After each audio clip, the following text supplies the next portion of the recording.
Тэр тус South Kobe Coal Trans гэдэг компани 50% би эзэмшижсэн үнэ.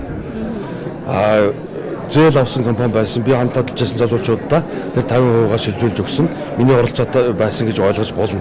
Засгийн газрын хуралдаанд тэр газрынх нь одоо гад талбай хэмжээ бол нэлээд буураад ороод ирсэн шүү дээ. Яагаад тэрийг та бүхэн нэг юм зүгээр харамсалтай өнгөрсөн жилүүдэд сонгуул ойртсон байсан учраас жоохон улс төржүүлээд иймэрхүү шийдвэр гаргацсан байл. Зүгээр сонгуульд хүмүүс таалагдах гээд. Одоо ажиллаж байгаа Өмнөговь аймгийн 3 тэсэнд байгаа МАГ, Чинхоо МАГ, SGS энэ компаниуд яг зэрэгэлдээ залгаа орд. Тэр тусан бөмбөг нуруу гэдгээс чинь бол 25-аас 60 км хол байгаа юм.